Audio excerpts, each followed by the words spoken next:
Добро пожаловать на мой авиационный канал. Довольно часто в комментариях моих читателей и зрителей мне приходится читать восхищенные отзывы, чуть ли не оды, посвященные пилотам гражданских самолетов. Мол, труднейшая у вас профессия, требует колоссальной концентрации, мгновенной реакции, да вы просто герой. Черт вас подери. Признаться, мне сложно не ежиться, пробегая глазами сквозь подобный восторг. Да, появление такого образа у моей любимой профессии в представлении широкой публики вполне можно объяснить. Тому способствуют и кинофильмы, в которых по определению жанра пилот должен спасти всех, да и традиционная аэрофобия работает на создание и поддержание имиджа пилота как эдакого сурового, уверенного в себе суперпрофессионала, который с силой нечеловеческих усилий поднимает самолет в небо и возвращает на землю, целует стюардессу и уходит в закат.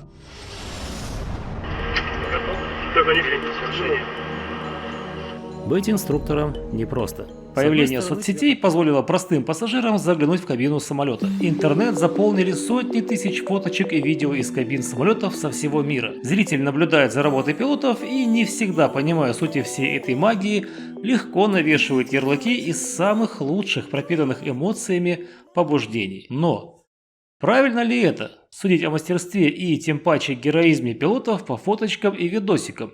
А нужны ли вообще герои в гражданской авиации? Давайте порассуждаем.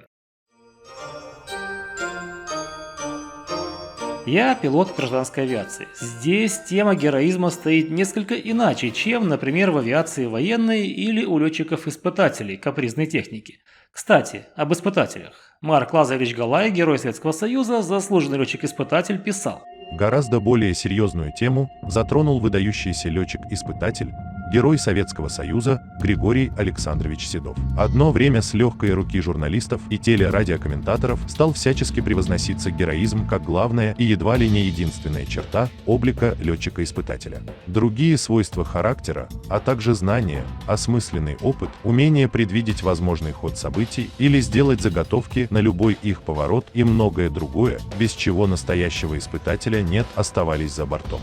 Упускалось из виду, что работа испытателя прежде всего умственная. Хуже всего, что подобные концепции начинали находить отклик и у части летной молодежи. И тогда Седов сказал: если летчик, отправляясь в испытательный полет, считает, что идет на подвиг, значит, он к полету просто не готов. При всей афористичности формы, сказанное Седовым, чистая правда. Так оно в действительности и есть, подтверждено многолетним опытом. Цель пилота гражданской авиации – безопасно и с максимально возможным комфортом довести пассажиров до пункта назначения. Для того, чтобы эту работу выполнить, мы прошли длинный путь первоначальной подготовки на пилота и путь переучивания на этот тип воздушного судна. А прежде чем попасть в левое командирское кресло лайнера, который вас повезет по небу, пилоту требуется не один год провести в кресле правом, набрать необходимый опыт, который за неимением лучшего мерила измеряется налетом часов, то есть временем, проведенным в полете. Учеба никогда не заканчивается. Мы продолжаем регулярно учиться и подтверждать свою компетентность как на требуемых правилами экзаменах, так и, собственно говоря, в каждом полете. И мы не рассматриваем свою работу как нечто героическое. Более того, для нас лучший пилот гражданской авиации – это тот, кто отработал долгую карьеру и ушел на пенсию, не засветившись в информации по безопасности полетов, и тем более не попал на передовицы газет. Вот только таких вот тружеников неба или ездовых псов, как писал Василий Васильевич Ершов, и можно героям причислить, героям труда, но не битвы.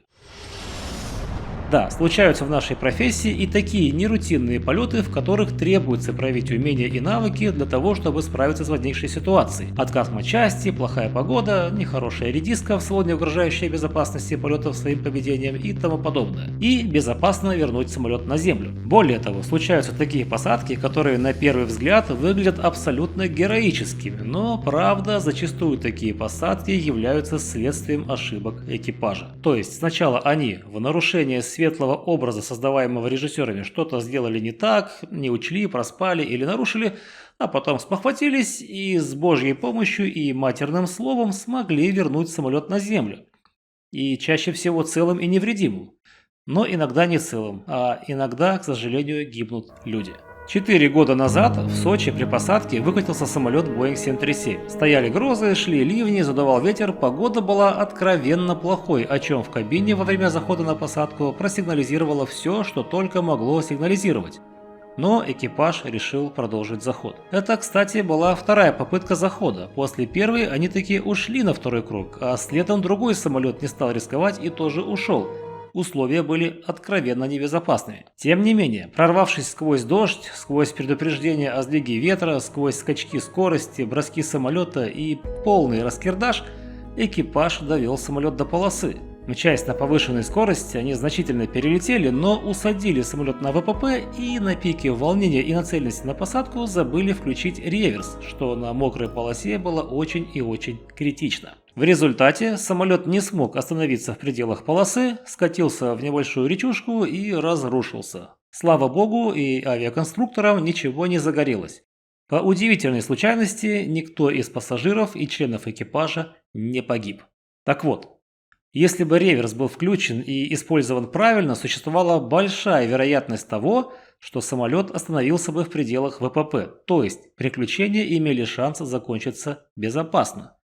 И кем тогда были бы пилоты этого рейса для пассажиров? Героями? В жестких условиях успешно справились и невзгодам вопреки доставили пассажиров? Ну, видимо, да, героями. Несмотря на то, что экипаж упорно лез на рожон, будучи нацеленным на посадку, нацеленным на героизм. Еще один случай. Не так давно в Анталье пилоты смогли вернуть на землю поврежденный новенький А-321, очень поломанный. Его носовая стойка вошла в фюзеляж, что вызвало повреждение электронных блоков и, как следствие, отказ различных важных систем. Пилотирование самолета было значительно усложнено, тем не менее экипаж справился. Только вот стойка вошла в самолет не по своей прихоти. Во время предыдущего захода на посадку экипаж еще исправного самолета героически продолжил заход, однозначно не соответствовавший критериям стабилизированного захода. По всем правилам надо было выполнить уход на второй круг, но заход был продолжен. Перед приземлением командир допустил абсолютно удивительные действия. Отдал ручку управления полностью от себя и сунул тягу двигателей вперед до упора. Как результат, очень грубое приземление на переднюю стойку. Тут-то она и вошла в фюзеляж и повредила блоки. Самолет скозлил, отскочил от ВПП, и вот тут воспоследовал уход на второй круг и необходимость демонстрации летного мастерства в куда более сложных условиях, чем было во время первой посадки. Таких посадок, где пилоты, нацеленные на героизм, в итоге не справились, много, но куда больше посадок, в которых пилоты, на героизм нацеленные, приземлили лайнер, после чего и самолет остался целым, и пассажиры, ну пусть белые как мел, но счастливые и благодарные мастерству и героизму едва не угробившего их экипажа.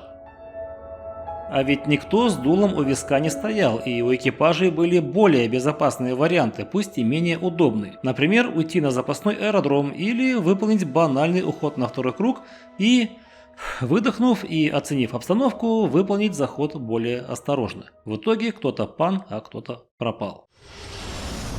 Безусловно, полеты – это всегда риск. Условия, которые мы встречаем, весьма разнообразны. Плохая погода может наложиться на отказ оборудования, на ограниченный запас топлива, на утомление пилотов, а грань между приемлемым допустимым риском и риском недопустимым довольно размытая. В отличие от автомобиля, самолет в полете не может остановиться. В небе еще никто не оставался, и помощи зала в сложных ситуациях не дождешься. Надо как-то справляться самим. На плечи командира ложится груз ответственности за принимаемые решения и за последствия, которые станут результатом таких решений. Друзья, у меня к вам есть вопрос. Герои ли те пилоты, которые очевидно полезли на рожон при наличии более безопасных вариантов, но в итоге справились? То есть доставили пассажиров в аэропорт назначения? Мне очень интересно ваше мнение. Поделитесь в комментариях, пожалуйста. Отдельно хочется поговорить о новомодном явлении, судить по профессионализму пилотов, по их фоточкам в Instagram и видосикам на YouTube. Дорогие мои, Красота фоточек и эффектность выкладываемых видео ни в коем случае не является мерилом мастерства и тем паче героизма. Самый лучший пилот, один из 5 лучших пилотов страны. И прочее бла-бла-бла – это зубная боль тому, кто фоточки выложил и в адрес которого прозвучали фанфары. Это проявление неуважения к тем, кто фоточки с видосиками не пилит. От того, что Иван Иванович Иванов, пилот с 20-летним опытом, не ведет Инстаграм, меньшим профессионалом он не становится. Рассказывая о профессии, публикуя фотографии и видео, мы не ждем оценки нашего профессионализма и тем более не ждем сравнений с другими коллегами. Мы просто хотим поделиться с вами нашей любовью к небу, рассказать об этой работе от первого лица и дать возможность посмотреть на то, что пассажир в салоне никогда не увидит. К слову, понимание того, что происходит, как работают пилоты, часто помогает пассажирам победить аэрофобию. Но это не возводит нас в какой-то высший ранг. Не следует смешивать нас с расплодившимися тренерами, коучами по всему. О мастерстве пилота судят по результатам его многолетней работы, а срез компетентности делают во время очередных проверок, коих у пилота в год минимум 3. Ни Инстаграм, ни Телеграм и даже ни YouTube не используются при оценке профессиональной готовности пилота. Напишите, пожалуйста, в комментариях свое мнение. Спасибо за внимание. Я желаю вам безопасных и негероических полетов. До встречи.